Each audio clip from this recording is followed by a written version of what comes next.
l'imitation de la signature de Samuel Eto'o, un nouveau scandale éclate.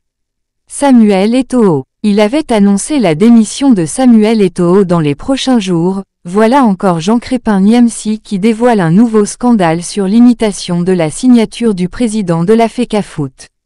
Ragaillardi par la suppression du nom de Marc Brice de la fiche d'information du Cameroun sur le site de la FECAFOOT, l'allié de Samuel Eto'o vient dans une nouvelle publication dévoiler une affaire d'imitation de la signature du président de la FECAFOOT, mais ne donne pas des détails sur les auteurs de ce délit.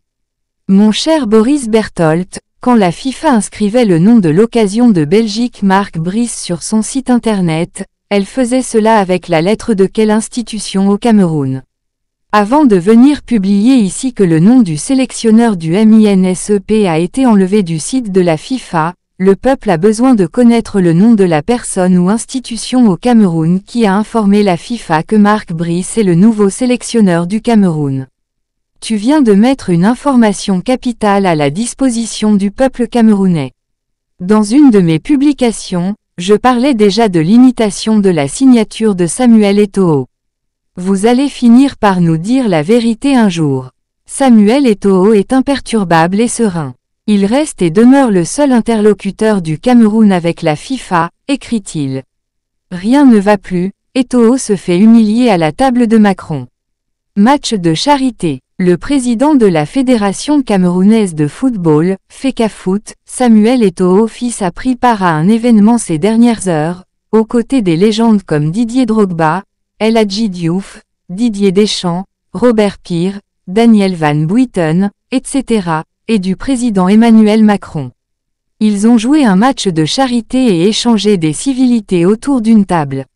Le clan Eto'o est en train de vouloir surfer sur sa présence à ce gala pour redorer son blason, en cette période tumultueuse où on l'accuse de corruption et de détournement de fonds.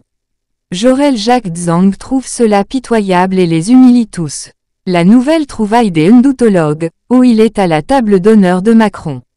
Toujours l'esbrouf et le folklore.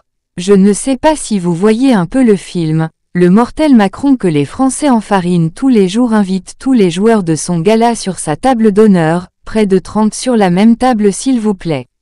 Mais comme leur, Dieu, se retrouve noyé sur cette même table avec tous les autres joueurs, ils sont en extase comme quoi il était sur la table d'honneur de Macron. Comme si pour eux, c'est tellement extraordinaire. Le plus amusant, c'est qu'ils font comme si c'est lui seul qui était invité sur cette page, pourtant il y avait plus de 30 personnes sur cette table et leur, Dieu, était bien loin d'être à côté de Macron qui a d'ailleurs joué dans une autre équipe que lui. À titre de comparaison, Didier Drogba était exactement sur la même table mais est-ce que vous voyez les fans de Didier s'extasier? La réponse, c'est non, car il a des fans réfléchis à son image. Ils ont plus utile à féliciter chez leur idole. Les ndoutumanologues sont à l'image de leur, Dieu, qu'est-ce que j'ai de la peine pour eux. PS, même le mouton arrive à réfléchir.